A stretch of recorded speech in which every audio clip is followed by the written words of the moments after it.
Hello friends, क्या हाल है दोस्तों। अग्निवीर का मुद्दा दोबारा से जो है देश के मानस पटल पर फिर से आ गया है और ये इसलिए आया है क्योंकि जनरल एम नरावने, जो कि हमारे सेना अध्यक्ष थे, चीफ ऑफ आर्मी स्टाफ थे, उनकी किताब आने वाली है द 4 स्टार्स ऑफ डेस्टिनी। जी हाँ, ये किताब उन्होंने लिखी है जिसमें उन्होंने अग्निवीर के बारे में, अग्निपथ स्कीम के बारे में लिखा और चाइना के बारे में लिखा। लेकिन आज हम बात करेंगे अग्निवीर स्कीम या अग्निपथ स्कीम जो प्रपोजल कैसे आया, क्यों आया, क्योंकि आर्मी चीफ थे। इनका टेन्योर दिसंबर 2019 से लेके अप्रैल 2022 तक था और स्कीम आई जून 2022 में। इसका मतलब इनके टेन्योर के दौरान जो है ये स्कीम बहुत चर्चा में थी और उसके बारे में इन्होंने खुलासा किया।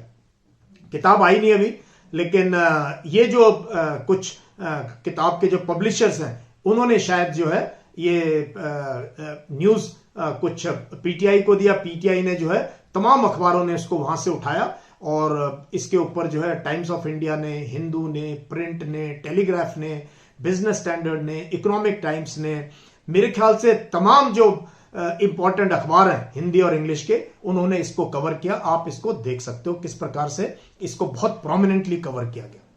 इससे मुद्दा क्यों मैं दोबारा लेके आया हूं, क्योंकि आपको पता है जब ये स्कीम आई 2022 के जून के अंदर, तब जो है मैंने काफी इस स्कीम के बारे में बातें करी, क्योंकि मुझे गांव देहात में एकदम जिस प्रकार का इसका इफेक्ट हुआ उसको मैं महसूस कर सकता था।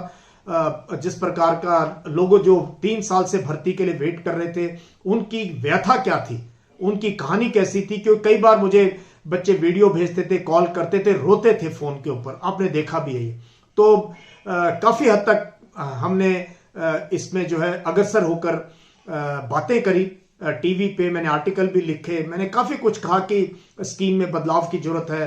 पहले इसको एक पायलट प्रोग्राम के तहत लेके आते, या इसको पैरामिलिट्री फोर्सेस में ट्राई कर लेते, पुलिस में ट्राई कर लेते, या आर्मी में ही लाना था जो टूर ऑफ ड्यूटी था, टीओडी। इसका मेन कॉन्सेप्ट था 1500 लोग लाएंगे, वो 2-3 साल सर्व करेंगे और ट्रेनिंग लेके और फौज का एक जज्बा लेके वापस अपने अपने काम पे चले जाएंगे और फौज का एक नाम भी होगा और एक डिसिप्लिन लोग जो है सोसाइटी को मिल जाएंगे, जो कि टूर ऑफ ड्यूटी का एक कॉन्सेप्ट था। ये तकरीबन जो हमारे शॉर्ट सर्विस कमीशन ऑफिसर्स हैं, शॉर्ट सर्विस कमीशन जो ओटीए चेन्नई से कमीशन होते हैं, ये भी यही कॉन्सेप्ट था कि आप आए फौज में, 5 साल के लिए ऑफिसर बने, उसके बाद आप चले जाएं और जो है जो रेगुलर ऑफिसर्स हैं जो एनडीए से, आईएमए से पास आउट होके वो सीनियर रैंक्स में जाएं। और क्योंकि बेस हमें बड़ी चाहिए, जैसे ऑफिसर्स के लिए बड़ी बेस चाहिए, कैप्टन्स और मेजर्स बहुत चाहिए, ऐसे हमें सिपाही बहुत चाहिए। और ऊपर जो अहदेदार जैसे जैसे बनते हैं, नायक, हवलदार, नायबदार, सूबेदार, मेजर, कम चाहिए। क्योंकि फौज का जो पिरामिड है, रैंक स्ट्रक्चर इस प्रकार से है कि बेस बहुत ब्रॉड चाहिए और लड़ने वाली फोर्स भी यही होती है। तो उसके बेस पे टूर ऑफ ड्यूटी का कहीं ये जहन में था फौज के, कैसे कुछ करना चाहिए। तो जनरल नरावने कहते हैं कि उन्होंने प्राइम मिनिस्टर को इसके बारे में उनसे बात की थी सेना अध्यक्ष बनने के बाद। लेकिन उसके बाद जो इस किताब में जो लिखा गया, जो पीटीआई ने रिलीज किया है, जो अखबारों में इसको कवर किया गया है, वो ये कहा गया है कि शुरू में इसका जो प्रपोजल आया सरकार की तरफ से, पीएमओ की तरफ से, उसमें था कि इनको 20,000 रुपए तनख्वाह देंगे और सिर्फ 4 साल के लिए रखेंगे। So he says this was totally unacceptable to the army. तो एज एन आर्मी चीफ इन्होंने बहुत स्ट्रांगली रिकमेंड करके भेजा कि बहुत कम है, आप 6-8 महीने की ट्रेनिंग करके सोचते हो कि ये जोश में सिपाही जाए और अपनी देश के लिए जान न्यौछावर कर दे, 20,000 रुपए तनख्वाह देंगे।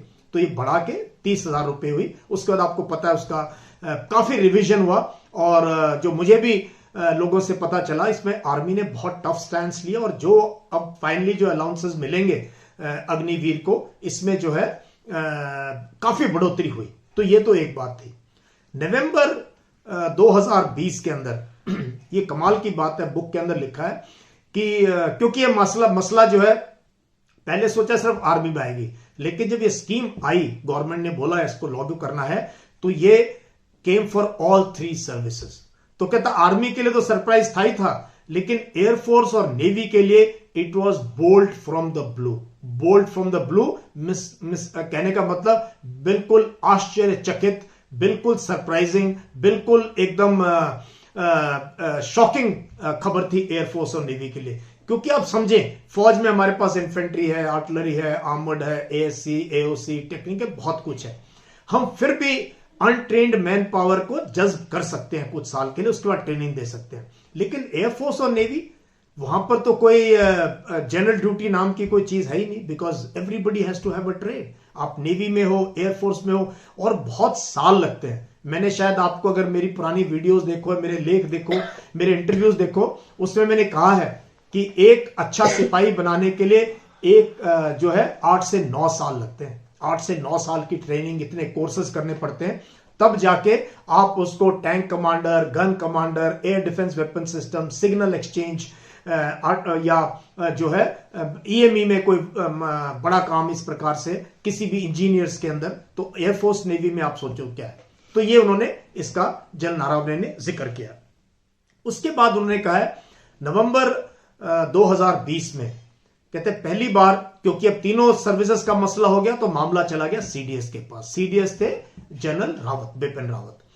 तो उन्होंने नवंबर 2020 में एक पूरी प्रेजेंटेशन थी, जिसमें प्रधानमंत्री थे और जिसके अंदर जो है उनके सलाहकार थे, और होम मिनिस्टर थे, रक्षा मंत्री थे, फाइनेंस मिनिस्टर थे, और तमाम डिपार्टमेंट के जो ब्यूरोक्रेटिक हेड्स है वो सब थे, और ऑफकोर्स तीनों सर्विस चीफ्स थे, और सीडीएस ने प्रेजेंटेशन दी। तब ये उठाया गया मुद्दा कि इसको 75-25 करते हैं, कि ठीक है आप कह रहे हैं हम कर सकते हैं इसको, लेकिन इसमें से 75% को अगर हम रिटेन करेंगे और 25% को हम जाने देंगे। ये आर्मी का प्रपोजल था। बाद में जो डिपार्टमेंट ऑफ मिलिट्री अफेयर्स है, सीडीएस का हिस्सा है, उन्होंने रिकमेंड किया कि वाया मीडिया 50-50 कर दो, कि 50% को हम रिलीज कर देंगे, 50% को रख लेंगे। तो ये बातचीत जो है सरकार और सर्विस हेडक्वार्टर्स के बीच में through the office of CDS चल रही थी। जनरल नारवणे रिटायर हो गए अप्रैल के अंदर, और स्कीम आई जून के अंदर। तो लगता है कहीं ना कहीं शायद अब किताब पढ़ेंगे तो पता चलेगा कि क्या इस स्कीम इसलिए रुकी हुई थी क्योंकि जनरल नारवणे इस स्कीम के बारे में काफी हद तक उन्होंने, और किताब में भी लिखा है कि यह काफी सरप्राइज था। एनीवे, अब मुद्दा क्या है? अब मेरा जो स्टैंड है, शुरू से स्टैंड रहा मेरा इसके ऊपर अग्निवीर पे, तो मेरा जो स्टैंड था वो काफी हद तक विंडिकेटेड हुआ है। मैंने जो बातें कही और बहुत कुछ जो बहुत वेटरन्स ने कही, लेकिन बहुत से लोग चुप रहे कि हमें क्या फर्क पड़ता है, लेकिन फर्क पड़ता है। ये फर्क इसलिए पड़ता है, पहली बात तो ये मसला नौजवानों का है, गांव से जुड़े हुए जवानों का। मैंने बोला है कि सोशियो इकोनॉमिक जो फैक्टर है, हर बार मैंने यही बात कही कि सोशियो इकोनॉमिक फैक्टर है। एक सिपाही की जब नौकरी लगती है आर्मी, नेवी, एयरफोर्स में, उसके परिवार की तकदीर बदलती है। और जैसे हमारे परिवारों के लिए हमारा अफसर बनना बहुत बड़ी बात थी, ऐसे ही किसी साधारण ग्रामीण वर्ग में रहने वाले किसान का बच्चा जब सैनिक बनता है तो उसके लिए उतनी ही बड़ी बात है। ये हमें समझना चाहिए। और सालों साल ट्रेनिंग, साल, 1.5 साल, 6 महीने की ट्रेनिंग करते हैं बच्चे, पैसा खर्च करते हैं, फिजिकल फिटनेस, रिटर्न टेस्ट, और बहुत टफ कंपटीशन है। रियली उतना ही टफ है जितना एनडीए क्रैक करना है, एक सिपाही बनना। मैं एक्चुअली में बता रहा हूं जो गांव की सिचुएशन है। तो ये का सारा मॉडल एक झटके में धराशायी हो गया। अगला इंपॉर्टेंट मुद्दा जो इसमें कहीं ना कहीं पीछे रह गया है, वो ये है कि जो 3 साल भर्ती नहीं हुई कोविड के चक्कर में, बाकी जगह हो रही थी, सिर्फ आर्मी, नेवी, एयरफोर्स में नहीं हुई भर्ती। तो उसमें जब ये बार जब बच्चे यहाँ एयरफोर्स हेडक्वार्टर फोन कर रहे थे, आर्मी में रिक्रूटिंग ऑफिस में जा रहे थे, किसी का सिर्फ अपॉइंटमेंट लेटर आना बाकी था, किसी का सिर्फ मेडिकल बचा हुआ था, किसी का रिटर्न टेस्ट का रिजल्ट आना बाकी था। तो तकरीबन अगर ये 3 साल की अगर हम भर्ती लें, रफली जो है 60 से 65 हजार हर साल सैनिक हमारी जो फौज भर्ती करती है, 60 से 65 हजार। तो अब 3 साल में सोच लो तकरीबन 1.5-2 लाख, 1.25-2 लाख बच्चों की नौकरी तो गई। मतलब वो तो रिकवरी नहीं हो सकता, वो तो गया, टाइम गया। उसके बाद भी जब ये स्कीम आई है 2022 के अंदर, इसमें आया कि सिर्फ 46,000 भर्तियां होंगी, जिसके अंदर आर्मी भी शामिल है, नेवी भी शामिल है, और एयरफोर्स भी शामिल है।